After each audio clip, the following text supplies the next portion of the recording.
வணக்கம். இப்பதிவில் உலோகங்கள் பற்றி காண்போம். முதலில் அயம். அயத்தின் வேறு பெயர்கள்: அகி, அயசு, அயில், இடி, இரும்பு, ஈச செய்யம், கருங்கொள், கருப்பி, கரும்பு, கருப்பு, கருமணல், கரும்பொன், கயசு, கிருஷ்ணவயம், காலில் நெகிழம், ஆதி, சத்து, சிரோசரம், சிட்டம், திரும்பி, துண்டம், பிண்டம், பொன்மணல், லோகம், வாழ்பூமிநாதம், கருந்தாது.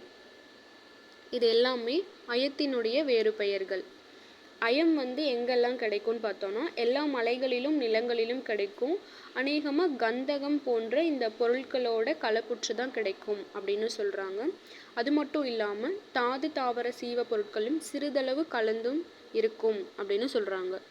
அடுத்ததாக அயத்தின் பகை சரக்குகள்: அண்டவோடு, அப்பிரகம், கந்தி, கிளிஞ்சலோடு, கௌரி, சவ்வீரம், சாரம், சிங்கி, சிலாசத்து, சிலை, தரா, நெமிலை, பூநீறு, வங்கம், வெங்காரம், வெண்கலம், வெள்ளைப்பாடானம்.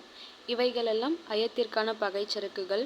அடுத்ததாக நட்பு சரக்குகள்: ராஜவர்த்தம், காந்தம், கெந்தி செம்பு, சூடன், செம்பு, தங்கம், நாகம், பூனாகம், பூரம், மயூர செம்பு, வெள்ளி. இவைகளெல்லாம் நட்பு சரக்குகள். அடுத்ததாக அயத்திற்கான சுவை: பெரும்பான்மையாக துவர்ப்பு சுவையும் சிறுபான்மையாக புளிப்பு, கைப்பு இந்த சுவைகளும் இருக்கும் அப்படின்னு சொல்கிறாங்க. இதோட தன்மை பார்த்தோன்னா வெப்ப வீரியம் உடையதாக இருக்கும். அடுத்து இதோட செயல்கள் பார்த்தோன்னா பசி உண்டாக்கி, உடல் உரமாக்கி, அதாவது பலகாரி அப்படின்னு சொல்லலாம்.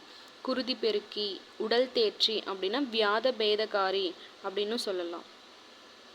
அயம் குருதியோட தன்மையை மேம்படுத்தும் அப்படின்றாங்க. அயம் சம்மந்தப்பட்ட மருந்துகளை எடுத்துக்கும் போது நமக்கு மலக்கட்டை உண்டு பண்ணும். அதை தவிர்க்கிறதுக்காக தான் நம்ம முப்பலை, அதாவது திரிபலா, அதை சேர்த்து கொடுப்பாங்க மருந்து கொடுக்கும்போது. உடலில் இருக்கக்கூடிய எல்லா தொழில்களையும் தூண்டுவிக்கிறதுனால இதை உடல் தேற்றியாக தொழில் புரிகிறது.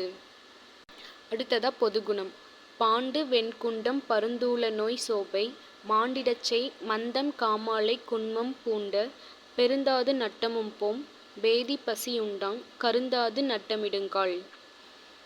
இரும்பினால் பித்த, பாண்டு, வெண்குண்டம், அதிதூல நோய், சோபை, மந்தம், காமாலை, குன்மம், சுக்கில நட்டம், கழிச்சல் இவை நீங்கும், பசி உண்டாகும் அப்படின்னு சொல்கிறாங்க.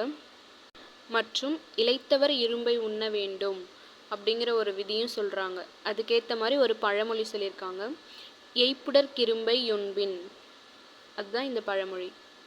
அடுத்ததாக அயத்திற்கான சுத்தி: ஒரு பலம் அயப்புடைக்கு 6 பலம் இலுப்பைப்பூச்சாறு எடுத்துக்கணும் அப்படின்னு சொல்கிறாங்க. ஒரு பலம் அப்படிங்கிறது 35 கிராம்.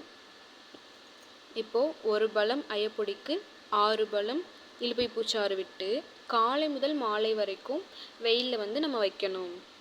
அந்த மாதிரி 6 நாள் செய்யணும். அடுத்த 2 நாள் சாறு விடாமல் உலர்த்தி எடுக்கணும். இப்போ ஒரு முறை செஞ்சிட்டோம். இதே மாதிரி 2 முறை செய்யணும்.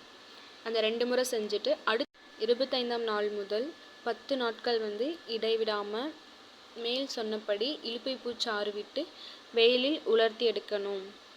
அதன் பிறகு 2 நாள் வெயிலில் உலர்த்தி நீர் விட்டு கழுவி எடுத்தோம்னா அயம் சுத்தி ஆகிடும் அப்படின்னு சொல்கிறாங்க. தேங்க்யூ.